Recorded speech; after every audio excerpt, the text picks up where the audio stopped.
प्रातः स्मरणीय विश्ववंदनीय संतों के सम्राट सदगुरु कबीर साहिब जी के पावन चरण कमलों में विनम्र त्रैवार साहिब बंदगी करते हुए मेरे मन मंदिर के आराध्य प्रातः स्मरणीय परम पूज्य गुरुदेव जी, अर्चनीय वंदनीय संत समाज, समस्त संत गुरुजनों के चरण कमलों में बंदगी करते हुए कबीर आश्रम देवरी चैनल से जुड़े हुए समस्त श्रोता बंधुओं को, माताओं को, बहनों को, प्यारे प्यारे नन्हे मुन्ने बच्चों को, आदरणीय बुजुर्ग दादा दादियों को, सभी को सुबह की हार्दिक शुभकामनाएं। आज का दिन सभी के लिए सुखद हो, मंगलमय हो, शांति एवं प्रसन्नता से परिपूर्ण हो।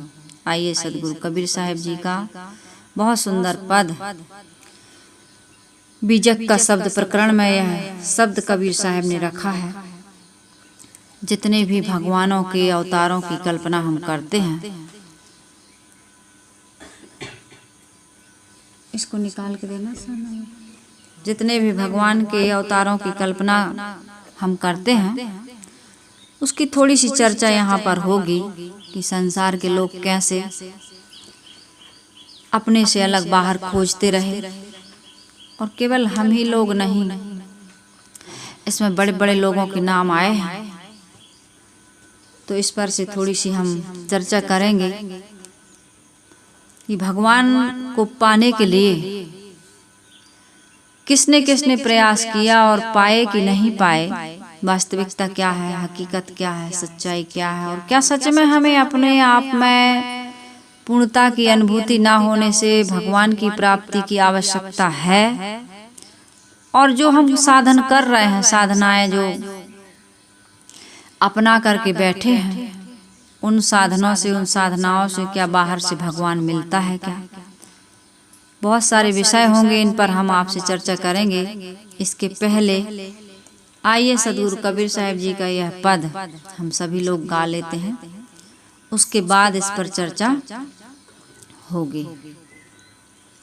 सदगुरु कबीर साहिब जी कहते हैं, राम का गुण क्या है, न्यारा न्यारा है। कोई किसी ढंग से पूज रहा है, कोई किसी ढंग से पूज रहा है, कोई किसी ढंग से मान रहा है, कैसी कैसी साधनाएं कर रहे हैं, कैसी कैसी तपस्याएं कर रहे हैं उस राम के बारे में। लेकिन कबीर साहिब जी किस ढंग से मानते हैं, इस पर मैं आपसे चर्चा करूं। पहले साहिब का पद रख दूं। सदगुरु कबीर साहिब जी कहते हैं, राम गुण न्यारो न्यारो न्यारो, राम गुण न्यारो न्यारो न्यारो, अब बुझालो गे कहाँ लो बूझे, बूझन हार बेचारो, अब बुझालो गे कहाँ लो बूझे, बूझन हार बेचारो, राम गुण न्यारो न्यारो। सभी लोग जोर से गाओ, सबके पास बीजक है ना, यहाँ तक आवाज आनी चाहिए। राम गुण न्यारो न्यारो न्यारो, केते ही रामचंद्र तपसी से, जिन है जग बिट माया, केते ही रामचंद्र तपसी से, जिन है जग बिट माया, केते ही कान भय मुरलीधर, केते ही कान भय मुरलीधर, तिन्ने भी अंत न पाया, राम गुण न्यारो न्यारो न्यारो, राम गुण न्यारो न्यारो न्यारो, मच्छ कच्छ बराह स्वरूपी, बावन नाम धराया, मच्छ कच्छ बराह स्वरूपी, बावन नाम धर, केते ही बुद्ध निकलंकी कहिए, केते ही बौद्ध निकलंकी कहिए, तिन भी अंत न पाया राम गुण न्यारो न्यारो न्यारो राम गुण न्यारो न्यारो न्यारो। केते ही सिद्ध साधक सन्यासी, जिन वनवास बसाया, केते ही सिद्ध साधक सन्यासी, जिन वनवास बसाया।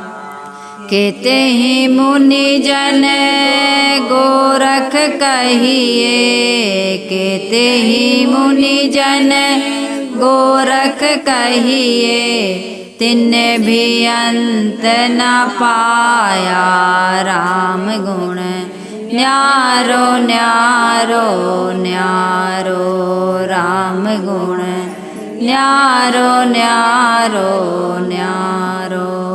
जाकी गति ब्रह्म नहीं जानी, जाकी गति ब्रह्म नहीं जाने, शिव सन का दिक हारे, ताके गुण नर कैसे कपई हो, ताके गुण नर कैसे कपई हो, कहीं कबीर पुकारे राम गुण न्यारो न्यारो न्यारो राम गुण न्यारो न्यारो न्यारो। सदगुरु कबीर साहिब जी क्या कह रहे हैं?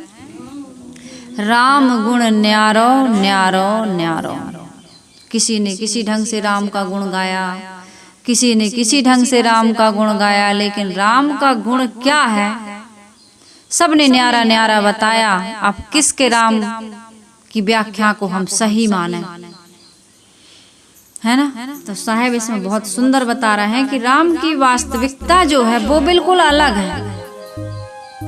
वास्तविकता, सच्चाई, हकीकत जो है वो बिल्कुल अलग है।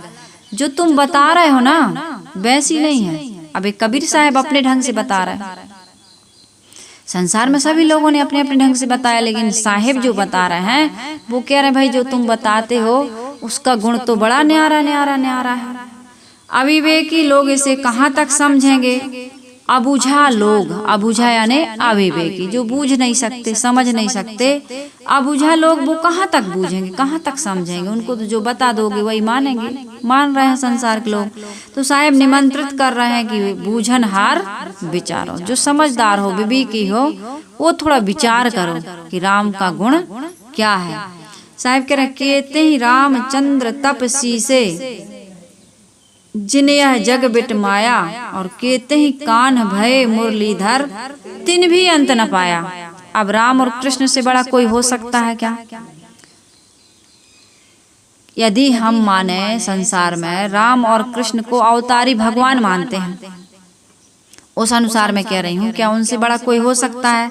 साहिब कह रहे हैं कहते ही रामचंद्र तपसी से जिन यह जग बिट माया। अयोध्याधीश श्री रामचंद्र जी जैसे तपस्वी, उनको बड़ा तपस्वी बताया जाता है ना, बड़े संयमी थे, सदाचारी थे, जिनकी कथाओं से लोग उनकी ईश्वरता के भ्रम में चले गए कि वो ईश्वर थे। ये साहिब कह रहे हैं कि वो ईश्वर थे। इस प्रकार की कथा सुन सुन करके लोगों को भ्रम में डाल दिया गया, उनको छल लिया गया। इस पृथ्वी पर बहुत हो चुके हैं ऐसे राम, परंतु वे स्वयं ईश्वर के विषय में था नहीं पाए, वो भी किसी और का ध्यान लगाते रहे।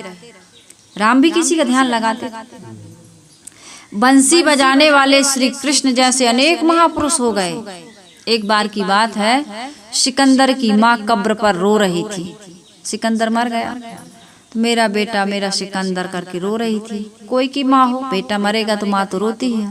तो कब्र से आवाज आए कि किस सिकंदर को बुला रहे हो? तो उसने बताया मेरा सिकंदर। कहे यहाँ तो अनगिनत सिकंदर इस जमीन में दफनाए गए हैं। तुम किस सिकंदर की बात कर रहे हो? एक सिकंदर थोड़ी मरा है। इसी प्रकार से यहाँ एक राम, एक कृष्ण, एक बुद्ध, एक महावीर नहीं, ऐसे अनेकों अनेक हो गए, क्योंकि अनादिकाल का ये समय है। तुम्हारी बुद्धि बहुत छोटी है, तुम्हारी सोच बहुत छोटी है। तुम एक दायरा बनाते हो, एक घेरा बनाते हो, एक मान्यता के अनुसार अपना जीवन बनाते हो, लेकिन ये मान्यता से, दायरे से, घेरे से बहुत बाहर की बात बता रहा है सदगुरु कबीर साहब जी। साहिब कह रहे हैं कि कितने ऐसे महापुरुष हुए हैं, जैसे बंसी बजाने वाले कृष्ण, वो भी उस राम के भेद को नहीं समझ सके। इसलिए कह रही हूँ, कोई दुखी ना हो, कोई ये न चिढ़ जाए, सनक में आ जाए, पूरा ना सुन के निर्णय ले ले कि भाई अरे राम कृष्ण से को बढ़ो, वो नहीं जानते हैं, वो तो भगवान है। ऐसा कहने वाले हैं जिनकी आस्था है, विश्वास है, जो मानते हैं कि राम से बड़ा, कृष्ण से बड़ा कोई है ही नहीं, बस यहीं तक दुनिया है, तो वो ऐसा कह सकते हैं। लेकिन दार्शनिक लोग बताते हैं, इतिहासकार लोग बताते हैं कि भाई ये दुनिया आदि और अंत रहित है ना, इसका आदि अंत कोई नहीं बता सकता, ये है ही नहीं, आदि अंत से रहित है। ये अनादि काल कह करके ही इसका चर्चा का समाधान हो जाता है, कोई आदि अंत इसका नहीं है।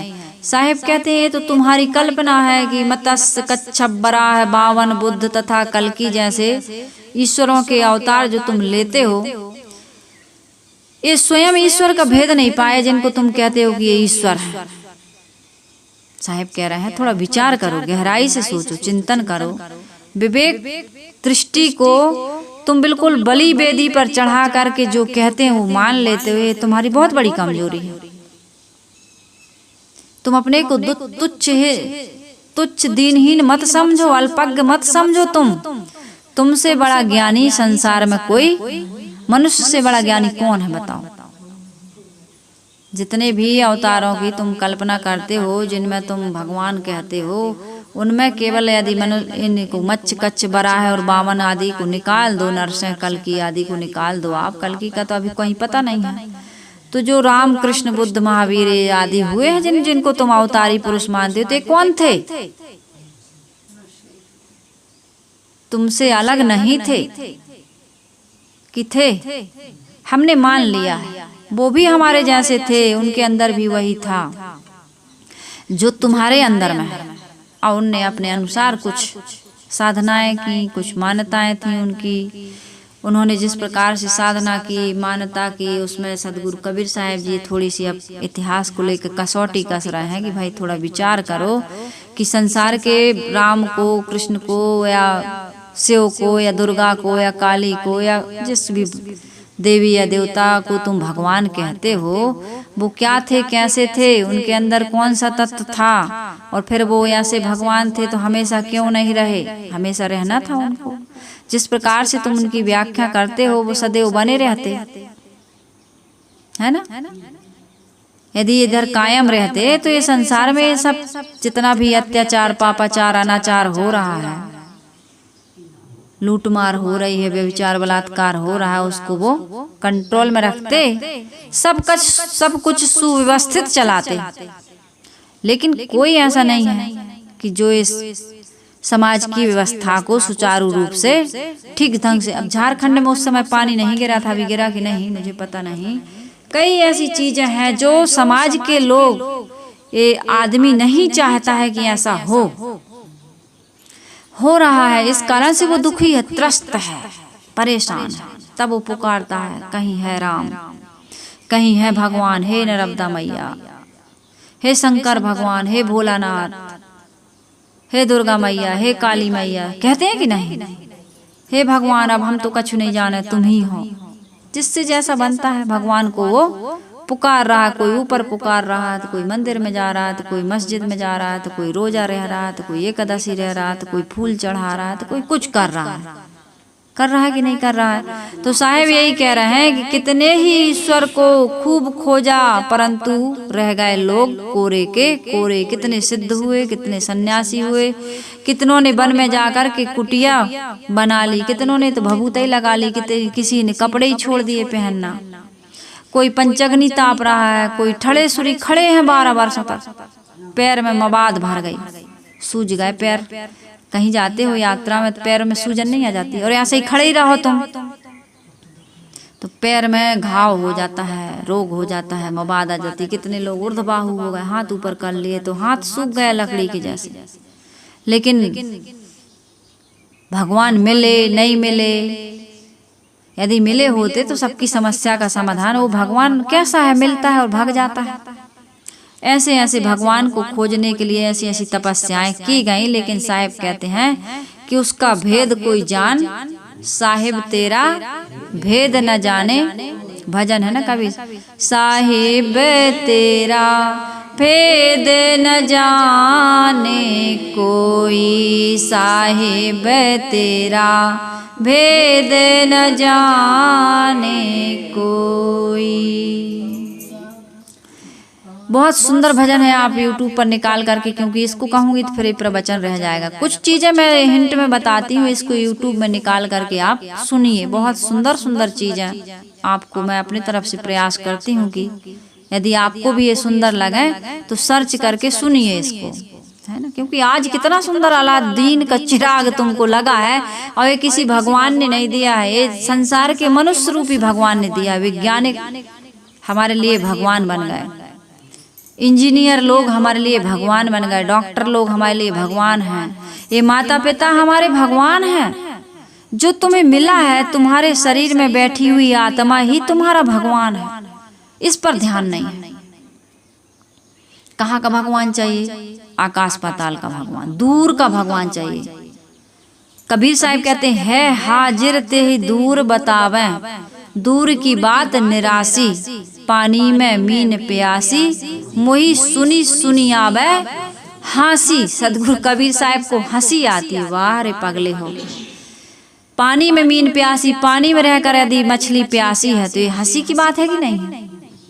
ये तो भजन बनाया साहब ने इसीलिए बनाया कि जैसे कोई कह दे कि पानी में रह के मछली प्यासी है तो लोगों को हंसी आएगी, आश्चर्य होगा। इसी प्रकार से भगवान हो तुम, लेकिन तुम शैतान बने हो। इस कारण से उस परम तत्व की अनुभूति तुम्हें नहीं हो रही। ज्यों तिल माही तेल है, ज्यों चकमक में आग, तेरा साईं तुझ में जाग सके तो जाग। साहब क्या कह रहे हैं? ज्यों तिल माही, तिली के अंदर में तेल है, ऐसे ही नहीं दिखता, नया से मिलता है। कोई बताता है, अरे भैया इस तिली में तो तेल है, तो कहे कैसे मिलेगा? कहे जाओ घानी में, पेरो आप तो मशीनें चल गई, वहां जाओ फिर देखना आपके इस तिली में, सरसों में कितना तेल निकलेगा। फल्ली का तेल खाते हो, सोयाबीन का तेल खाते हो कि नहीं खाते? रिफाइंड होके आता है। ये कहाँ से निकलता है? एक प्रयोग के द्वारा निकलता है तो, लेकिन ऐसे नहीं मिलेगा कि लाओ थोड़ा सोयाबीन के दाने ही छौंक देते हैं हम, उससे तेल निकल आएगा। निकलेगा? नहीं निकलता है। ज्यों तिल माही तेल है, ज्यों चकमक में आग। चकमक पत्थर के अंदर में आग है, लेकिन हमारे पूर्वजों को पता नहीं था, तो ऐसे ही बिना भोजन पकाए हो खाया करते थे। धीरे धीरे रगड़ से चिंगारी हुई तो आग पैदा हो गई। उनको अरे ये तो आग जलती है इससे, ऐसे बताते हैं इतिहास। तो चकमक पत्थर में भी आग है, लेकिन ऐसे ही नहीं दिखाई देती, और नहीं ऐसे प्रकट हो सकती, लेकिन है नहीं है।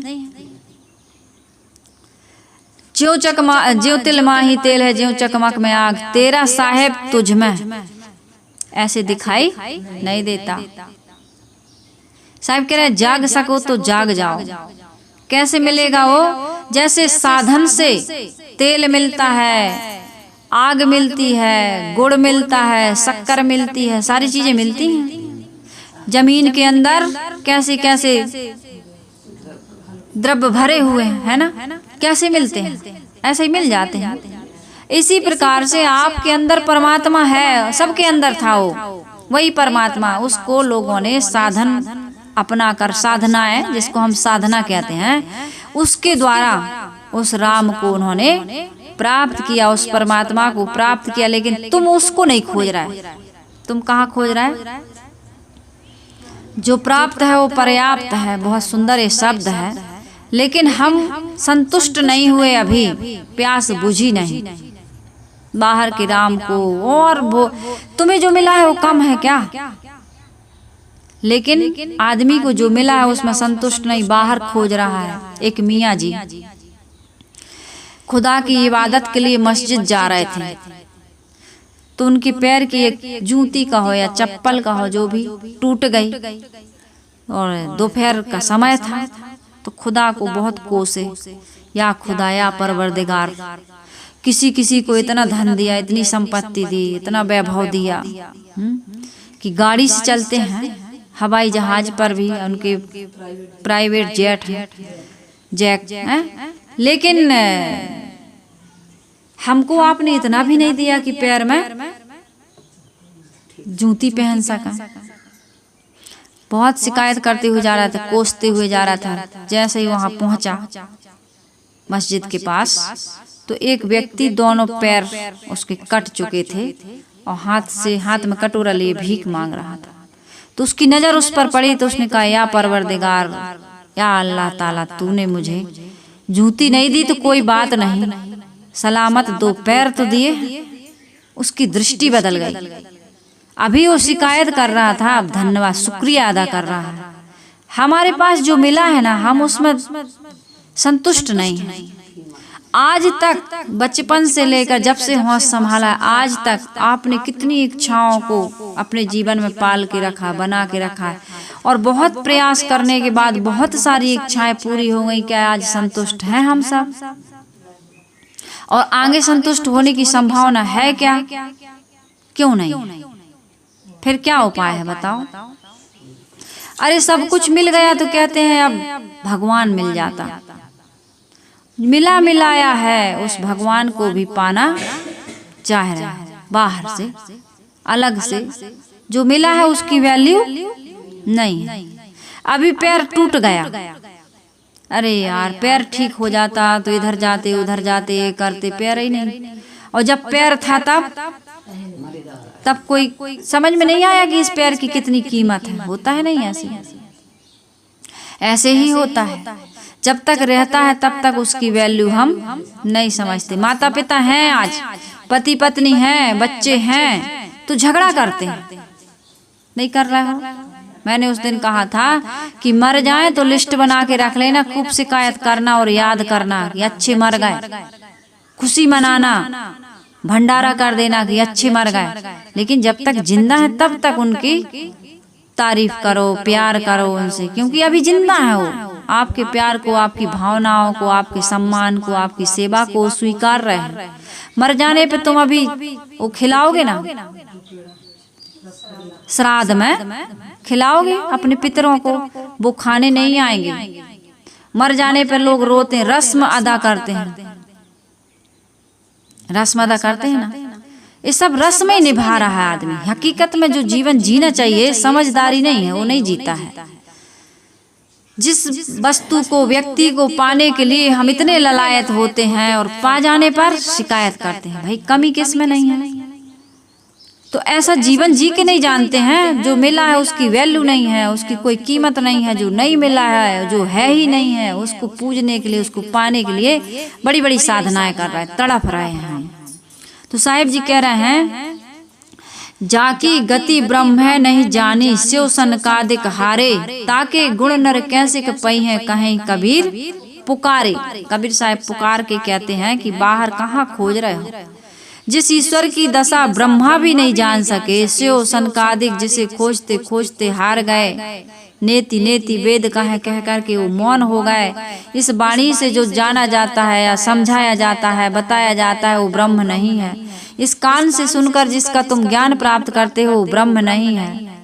जिसके द्वारा ये देखा सुना और ज्ञान प्राप्त किया जा रहा, वो ब्रह्म है। बता बता करके लोग थक गए, लेकिन आदमी की समझ में बात, अहम ब्रह्मास्मि कहा गया हमारी उपनिषदों में, लेकिन बात समझ में नहीं आई। तुम जिस ईश्वर का भेद पाने का प्रयास करते हो, वह ईश्वर, वह ब्रह्म, वह परमात्मा तो तुम स्वयं हो। लेकिन आदमी इस बात पर विश्वास नहीं करता। अरे हम ही ब्रह्म हैं, तो फिर हमें बीड़ी क्यों पीते हैं, सिगरेट क्यों पीते हैं, शराब क्यों पीते हैं? तुम्हारी बेअक्ली, तुम्हारी नासमझी, तुमने ऐसी गंदी गंदी आदतें बना रखी हैं। इसलिए तुम अपने परमात्मा को बिल्कुल परमात्मा नहीं बल्कि शैतान बना दिए। भगवान से क्या बना दिए? शैतान। इसलिए तुम कहते हो हमारा जीवन अच्छा नहीं, हम तो तुच्छ हैं, हम तो इंद्रियों के और मन के गुलाम हैं, हम में सुधार की कोई गुंजाइश नहीं है, हम सुख दुख पैदा किसने किया है? खाने के लिए अच्छी अच्छी चीजें हैं, लेकिन तुम खाते हो मरे हुए पशु का मांस। मरा हुआ पशु खाना आदमी मार मार के खा रहा, मार मार के। अब वो एक टीचर कह रही थी कि बच्चों मछली नहीं खाना चाहिए, ऐसे बताइए। मछली जल की रानी है, जीवन उसका पानी है, हाथ लगाओ डर जाती है, बाहर निकालो मर जाती है। तो बच्चों को बताया कि बच्चों मछली क्या खाती है, तो सब जानते हैं कितनी गंदगी खाती हो, तो मछली नहीं खाना चाहिए। तो कहे हाँ मछली नहीं खाना चाहिए। तो एक बच्चा कह रहा है मैडम अंडा बहुत मीठा लगता है ना, अंडा खाना चाहिए ना, बहुत अच्छा लगता है ना। तो मैडम ने कभी खाया नहीं, जो मछली मना कर रही हो अंडा खाएगी क्या? तो बच्चे कह रहे हैं कि अंडा बहुत अच्छा होता है। तो ये बताया जा रहा है ये खाने की चीज थोड़ी है। तुम सड़ा हुआ मांस खा रहे, मरे हुए पशु का, किसी भी जीव का आप मरा हुआ मांस खा रहे हो, सड़ा हुआ पानी पी रहा है और गंदे गंदे काम कर रहे हो, तो तुम्हें परमात्मा की अनुभूति कैसे होगी? अब आदत में शामिल हो गया है गाली देना, झूठ बोलना, लड़ाई झगड़ा करना, इसकी उसकी बुराई करना, अनेक प्रकार की तुम्हारी गंदी गंदी जो आदतें हो गई हैं, अब तुम उसके गुलाम हो गए हो। कबीर साहब समझा रहे हैं, एक जगह साहब कहे हैं कि गुरु की भेली जीव डरे, काया सींचन हार, कुमति कमाई मन बसे, लागी जुआ की लार। जैसे जुआ खेलने की किसी को आदत हो जाती है, इसी प्रकार गंदे गंदे भोगों को भोगने की तुम्हारी आदत हो गई है, इसलिए तुम्हें सत्संग में जाना अब अच्छा नहीं लगता। गुरु की भेली जीव डरे। गुरु क्या है? गुड़ की भेली है, मीठी, बड़े ज्ञान की, बड़े विवेक विचार की बातें बताते हैं, संयम सदाचार की बातें बताते हैं, रहनी और आचरण की बातें बताते हैं, नैतिकता और सदाचार की बातें बताते हैं, प्रेम और भाईचारे की बात बताते हैं, जीवन कैसे जीना चाहिए उसकी तुम्हें शिक्षा देते हैं। रहनी और आचरण और उपदेश से तुम वहां नहीं जाते हो, डर लगता है, अभी कह देंगे बीड़ी न पीना। अरे तुम वही कुल्ला करके आओ, गुटखा खा के बैठे हो, जाओ पहले कुल्ला करके आओ, मुंह धो के आओ। तो अब 5 रुपया का हमारा गुटखा खराब हो जाएगा, हम वहाँ सत्संग में नहीं जाएंगे। अभी जाएंगे तो यही तो कहेंगे चोरी मत करना, झूठ मत बोलना, किसी की बहू बेटी पे कुदृष्टि नहीं डालना, यही तो बताएंगे। जो हम कर रहे हैं वही मना करेंगे। इसलिए गुरु की भेली जीव डरे, काया सींचन हार। तुमने काया को इन्हीं विषयों से सींचा है। विषयों से, विषय क्या है? विष। उसी विष से तुम सींच करके जहर पैदा कर रहे हो अपने लिए। जहर अपने मन में जहर है, तभी तो हम हे भगवान बचा ले बचा ले बचा ले। भगवान को पुकारने की जरूरत, दुख में सुमरन। दुख है तुम्हारे जीवन में, किसने लाया? तुमने लाया है दुख। तुम्हारे जीवन में कोई दुख नहीं है, लेकिन तुमने बनाया है। अब एक दुख तो यही है कि बच्चा जन्म होता है तो रोता है, तो बड़ा कष्ट होता है, बड़ी जरूरतें हैं, तो कुछ दुख तो है, उसको मिटाना चाहिए था हमको, लेकिन हमने दुख का और बढ़ाया और बनाया। कैसे बनाया? पराधीनता और परवशता का काम कर करके जो मिला है उसमें संतुष्ट नहीं हुए हम, और मिले और मिले और मिले। अरे कुछ ना मिले, कुछ ना पाओ, जो है उतना ही बहुत है। इस प्रकार से यदि हमारी समझ जग जाए तो दुख नहीं होगा हमें। सुबह उठिए, बढ़िया घर की साफ सफाई करिए, स्नान करिए और भोजन बनाइए, जो तुम्हारा कर्तव्य है वो काम करिए, मौन भाव से, प्रसन्न भाव से, कर्तव्य भाव से, सेवा की भावना से, सहयोग की भावना से, पूजा समझ के करिए। शिकायत न करिए किसी से। किसी की शिकायत कभी किसी को नहीं करनी चाहिए, क्योंकि हमारे अनुसार संसार का जो नियम है, व्यवस्थाएं हैं, जो लोग हैं, जिनका स्वभाव है, मन है, हमारे अनुसार नहीं हो सकता है। जब हम किसी के अनुसार नहीं हो सकते, हमारे अनुसार कोई नहीं, अपने अपने मस्त रहिए। जहाँ सुधार की आवश्यकता है, कोई कहता है तो विचार करिए, थोड़ा अपने जीवन में, अपनी दिनचर्या में, अपने स्वभाव में परिवर्तन करिए। शिकायत इसलिए है कि हम एक दूसरे की भावनाओं को समझ नहीं पा रहे हैं, अपनी जरूरतों को हम कम नहीं कर पा रहे हैं, इच्छाओं में पड़ गए, इच्छाओं में, और इच्छा कभी पूरी नहीं होती है। इच्छा ही तो है। इस संसार में सुख से जीने के लिए तुमको अपने आप में सिमटने की आवश्यकता है, संयम की आवश्यकता है, सहने की आवश्यकता है। इसके अलावा कोई उपाय नहीं है। सहाओ मत, सहो। वो माता जी जो बताई थी ना कि मैं कभी सास नहीं बनी, दो दो बहुओं की सास है, लेकिन कहती है मैं कभी सास नहीं बनी। बहू को अपने सांचे में ढालने का प्रयास ना करो, बहू के सांचे में अपने आप को ढाल लो। ये कर पाते हैं हम? पति को अपने सांचे में ढालते हैं, शिष्य को, अपने गुरु भाई गुरु बहन को अपने सांचे में ढालना चाहते हैं। जो जैसा है उसको वैसे रूप में हम स्वीकार करने के लिए तैयार नहीं। हमारे सांचे में ढल जाओ तुम, यही तो झंझट है, यही तो झगड़ा है, और इसी कारण से अशांति है, परेशानी है, पीड़ा है, कलह है, लड़ाई झगड़ा है, बैर विरोध है, नफरत है, घृणा है, ईर्ष्या है, द्वेष है, सारी चीजें इसी से तो हैं। तो आप अपनी मस्ती में नहीं रह पा रहे हैं, अपने आप में संतुष्ट और शांत और प्रसन्न आप नहीं हैं।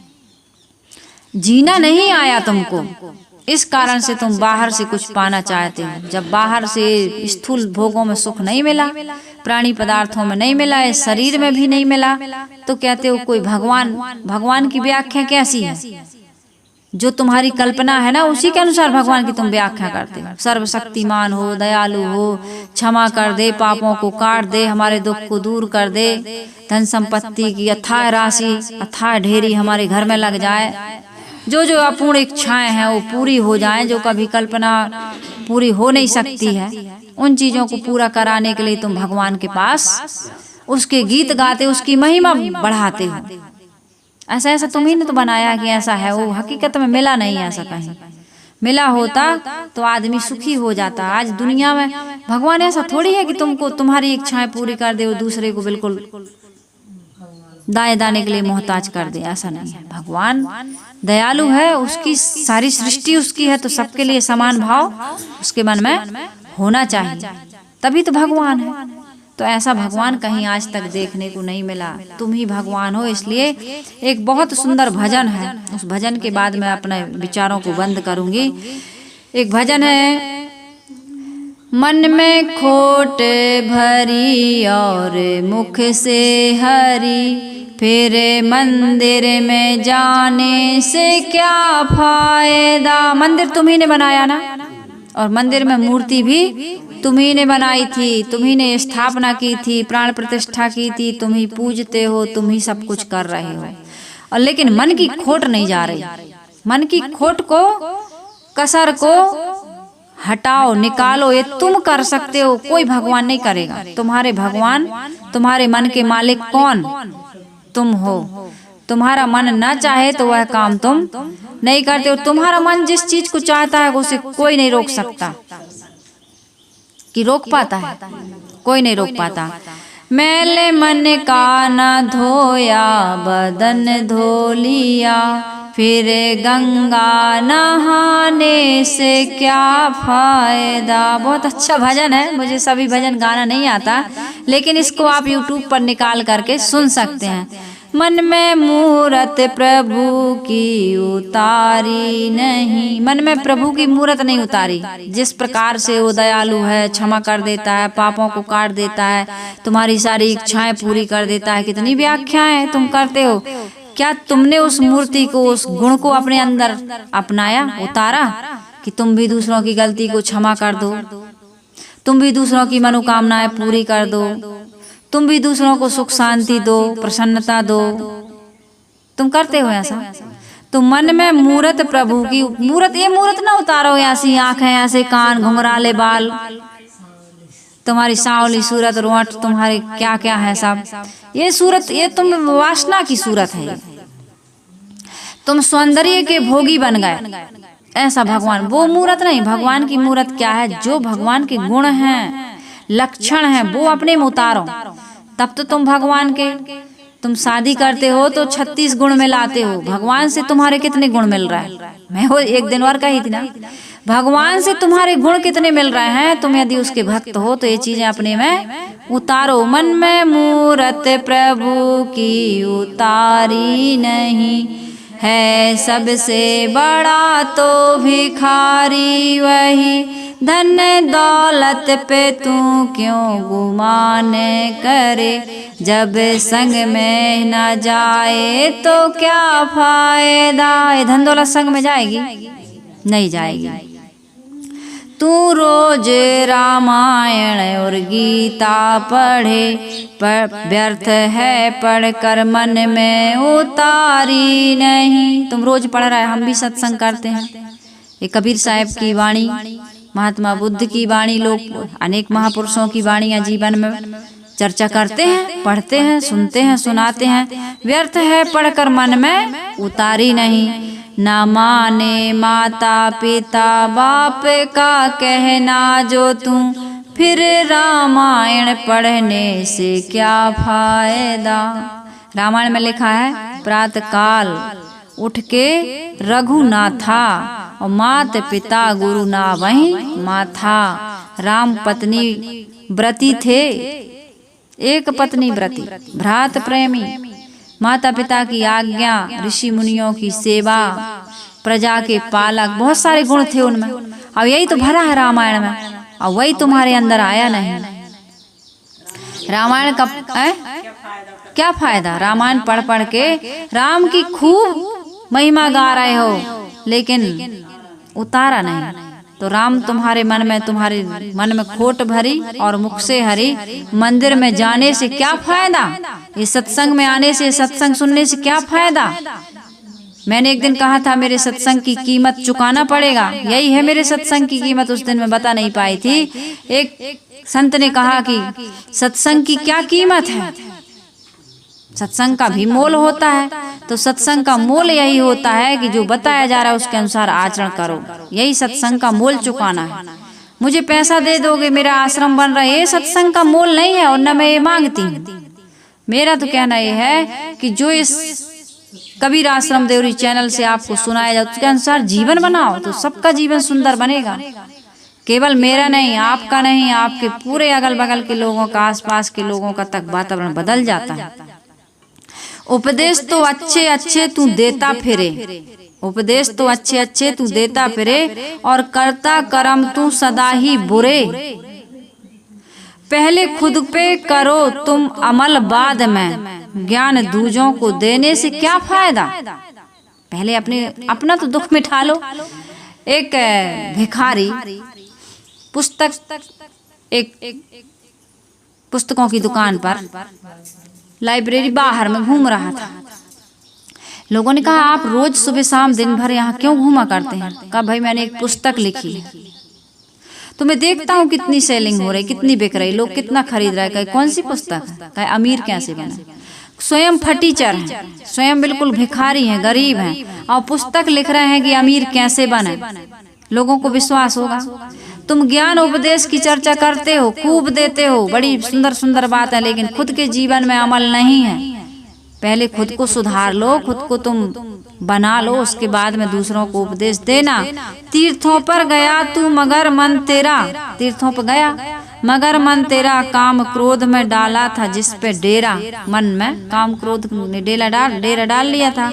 मन का काम जो सबसे बड़ा ना किया, मन को बस में नहीं किया, ये सबसे बड़ा काम है। मन को सुबस नहीं किया, मन को निर्मल नहीं किया, पवित्र नहीं किया। जो सबसे बड़ा काम था वो तूने नहीं किया। चार धाम में जाने से क्या फायदा भाई? चारों धाम की यात्रा करके आए, तीर्थ व्रत करते हो, पूजा पाठ करते हो, राम राम की माला जपते हो, राम नाम की चादर भी ओढ़ते हो, लेकिन जब भैंस ले जाते हो दूसरे खेत में चराते हो, है ना।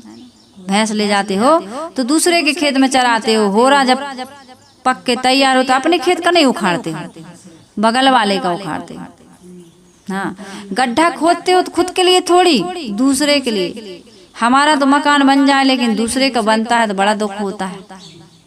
तो ये तीर्थ करना है, व्रत करना है, उपवास करना, हमारी गलती नहीं दिखती। दोष पर आए देख के चले हसंत हसंत, और अपन दोष न देखिया जिनका आदि ना अंत।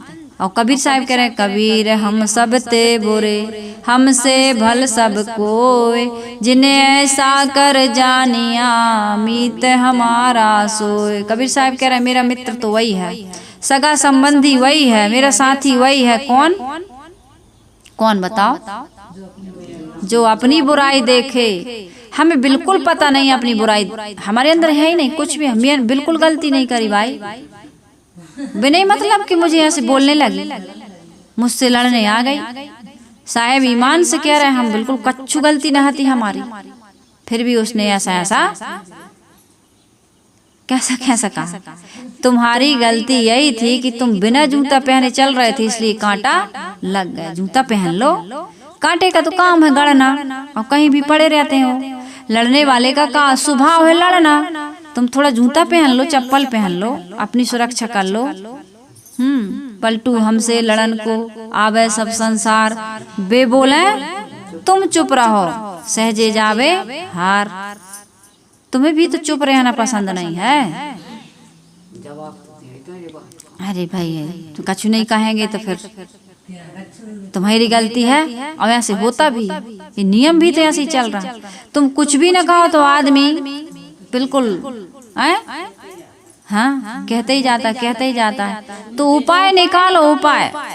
गुरुदेव जी के पास पति पत्नी गए, शिकायत की, कहे साहेब ये बड़े लड़ाकू स्वभाव की हमारी पत्नी।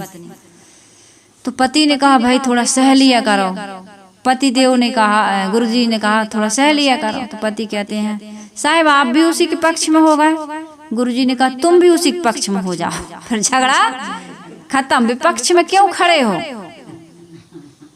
शादी हुई थी तो एक साथ फेरे लिए थे, कभी वो आगे चलती थी, कभी आप आगे चलते थे कि नहीं? मैंने तो शायद यहाँ से देखा है कि है ना, कैसे कैसे फेरे लेते हैं, ऐसा ही होता है। हाँ तो आगे पीछे चलते हैं कि नहीं चलते? गांठ बंध जाती है, बंध जाती, क्या क्या होता है, सब एक दूसरे के हाथ में हाथ देते हैं, पानी ग्रहण।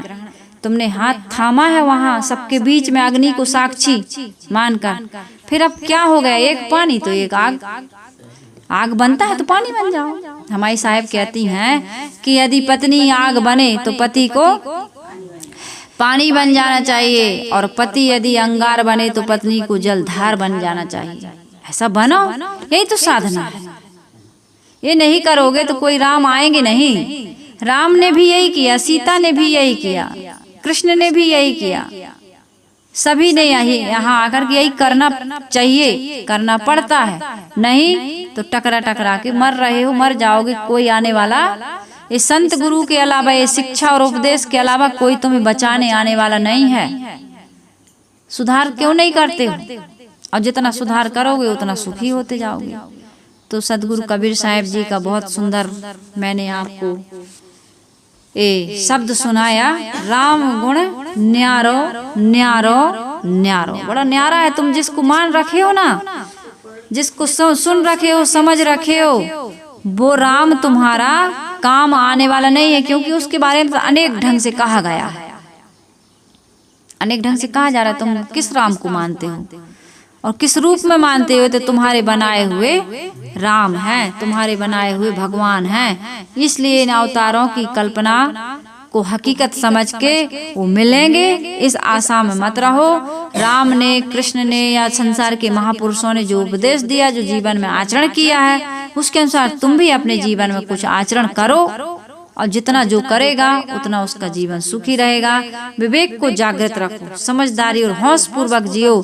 जीवन में कभी कोई गलती मत करो। जो दोष दुर्गुण है ना, अहंकार है, ईर्ष्या है, दंभ है, पाखंड है, बेईमानी है, झूठ बोल देते हो, निंदा कर देते हो, गाली दे देते हो, अपमान कर देते हो, ये सब बंद करो। नशा व्यसन मैंने बताया, मांस खाते हो, शराब पीते हो, सिगरेट पीते हो, जुआ खेलते हो, कितने तुम अपनी गंदी आदत के कारण से दुख पा रहे हो। अपनी गंदी आदत के कारण से तुम्हारा अपमान हो रहा है। तुम अपने आप को दूसरों के हाथों में अपनी गंदी आदत के कारण बेच रहे हो।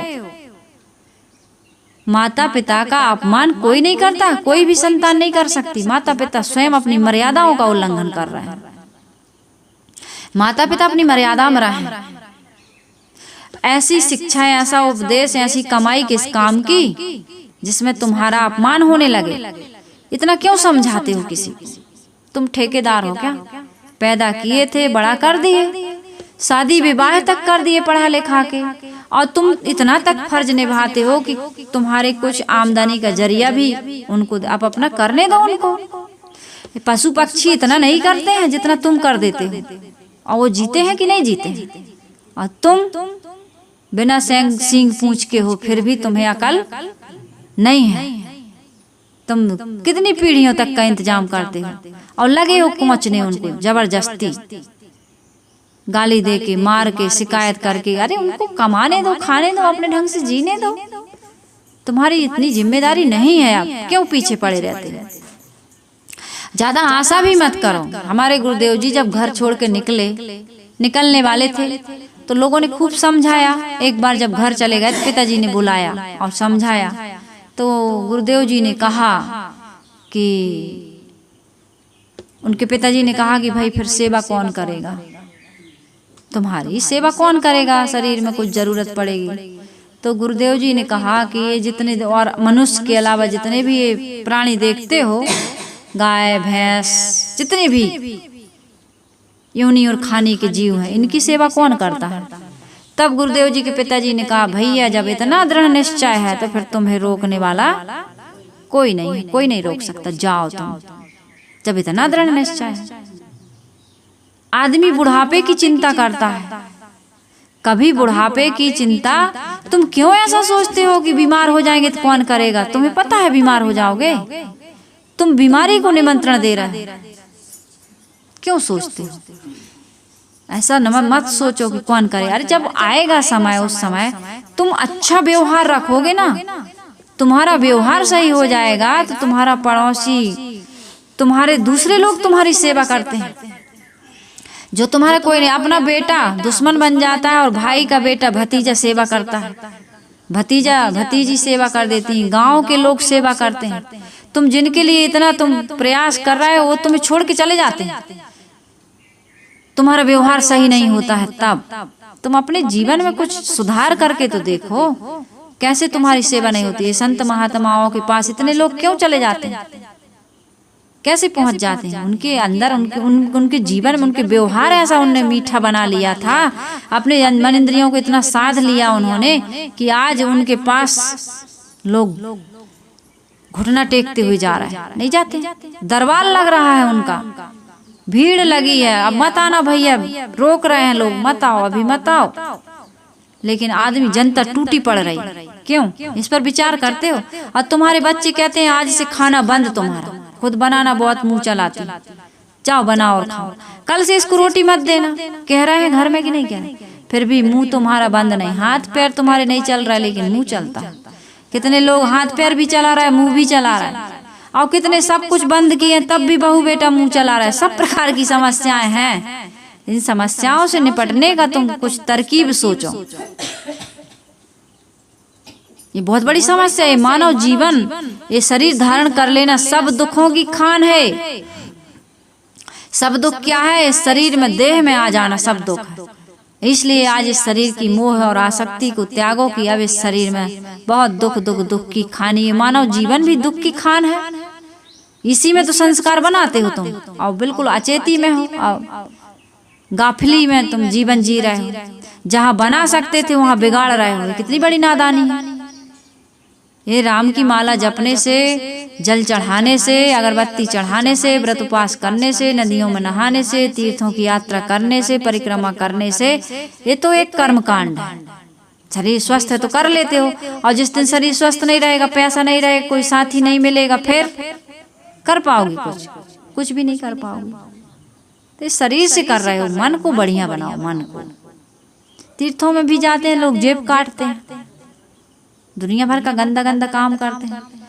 तो भाई यहाँ मन को बढ़िया से बना लो। आप मन को बढ़िया बना लोगे तो तुम्हें बाहर कहीं भटकने की आवश्यकता है। सारे साधन, नदियों में नहाना, व्रत उपवास रखना, गीता भागवत पढ़ना, इसका मेन उद्देश्य यही है कि तुम जीवन में कुछ सुधार करो। सब महापुरुषों की कहानियां लिखी, गाथाएं लिखी हैं कि कैसे कैसे उनके जीवन में दुख आए, कैसे कैसे उनने धीरज को, धर्म को, सत्य को, नीति न्याय को उन्होंने छोड़ा नहीं। माता कैकेयी ने वनवास देने के लिए वरदान मांग लिया, लेकिन सबसे पहले माता कैकेयी से गले मिलते हैं, पैर छूते हैं, उनका आदर करते हैं। ये रामायण ये शिक्षा दे रही है? नहीं दे रही है। ये महाभारत भी शिक्षा दे रहा है। सब अपने अपने ढंग से शिक्षा दे, उससे सार ग्रहण करो। तुम पढ़ने मात्र से थोड़ी होगा, ये इसलिए पढ़ के तुम्हारे जीवन में सुधार के लिए बनाए हैं। ये माला जप के तुम खिसका के, ये माला इसलिए जपवाई जा रही है कि इससे तुम जुआ न मारो, लीख न मारो, किसी जीव जंतु की हिंसा हत्या मत करो, मुर्गा मुर्गी मत काटो मारो। इसलिए माला एक ऐसी घंटी, एक ऐसी पवित्र ध्वनि है, शंख एक ऐसी पवित्र ध्वनि है। मंत्रों का उच्चारण जहाँ कहीं होता है, अभी देखना भागवत कथा गीता होती है तो होता कितना पवित्र, एक लहर दौड़ पड़ती है पवित्रता की। तो ये इसलिए बजाई जाती है घंटी और शंख, इसलिए बजाया जाता है, अगरबत्ती इसलिए जलाई जाती है और आरती इसलिए सजाई जाती है कि मन में हमारे जो गंदगी आ गई है वो दूर हो। तुमने क्या बना लिया कि ये अगरबत्ती लगा दो, अगरबत्ती से साफ कर दो पाप, गंगा नहा लो पाप कट जाएंगे। ऐसा नहीं, पाप कटते नहीं, पाप करना रोको, पाप मत करो। कबीर साहब ये कह रहे गंगा नहाओ, मूर्ति की पूजा करो, लेकिन पाप करना बंद करो। घर की मूर्ति की ज्यादा इज्जत करो, अपनी शरीर की भी ज्यादा। इसको घर, ये शरीर एक मंदिर है नहीं है, और मन एक पुजारी है और आत्मा एक देवता है। पुजारी ही खा पी रहा है, मन ही गंदा गंदा सोच रहा, शरीर को ही गंदा कर लिए, तो इस मंदिर में बैठी मूर्ति शोभायमान होगी? ऐसे ही रखी रहती मूर्ति शोभा नहीं देती। लेकिन जब मंदिर को सजा देते हो, साफ स्वच्छ कर देते हो, धो मांज देते हो, बढ़िया अगरबत्ती वगैरह लगा देते हो, फूल चढ़ा, कितना अच्छा लगता है मंदिर। क्या तुमने अपने शरीर रूपी मंदिर को ऐसा बनाया? इसमें तो गुटखा भरते जा रहे हो, तम्बाकू भरते जा रहे हो, शराब पीते जा रहे हो, मांस खाते जा रहे हो, गाली देते हैं लोग, नहीं देते, लड़ाई करते हैं, झगड़ा करते हैं, हिंसा व्यभिचार करते हैं, इसी शरीर से तो करते हो। तो भीतर वाला भगवान तुम पर कभी प्रसन्न नहीं हो सकता। तो भीतर वाले भगवान को प्रसन्न करो भाई। इसलिए सदगुरु कबीर साहिब जी कह रहे हैं, राम गुण न्यारो न्यारो न्यारो, राम गुण न्यारो न्यारो न्यारो। तुम जैसे मानते हो ना वैसा नहीं, जिसने जैसा समझा वो वैसा ही है। और ये खंडन करने की आवश्यकता भी नहीं, ये भी समझिए, थोड़ा सा विचार भी करते रहिए। जितना मैं बताती हूँ उतना ही सही नहीं है, अपना भी कुछ विचार करो भाई। जो जिसने जैसा बताया उसके लिए वो सही था, लेकिन सबने अलग अलग बताया है। तुम्हारा भी भगवान तुम्हारे अंदर बैठा है, तुम भी अपना जीवन सुंदर बनाओ।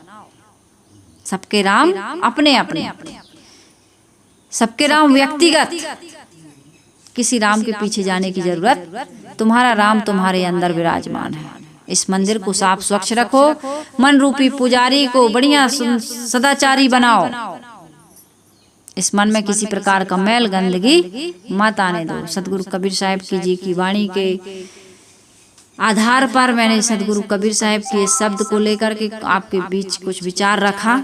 इन विचारों के अनुसार अपने जीवन को सुंदर बनाएं और अपने मानव जीवन को सफल सार्थक बनाएं। कबीर आश्रम देवरी चैनल से सभी साध्वियाँ आप सबके मंगल कामना की मंगलमय जीवन की कामना करती हैं।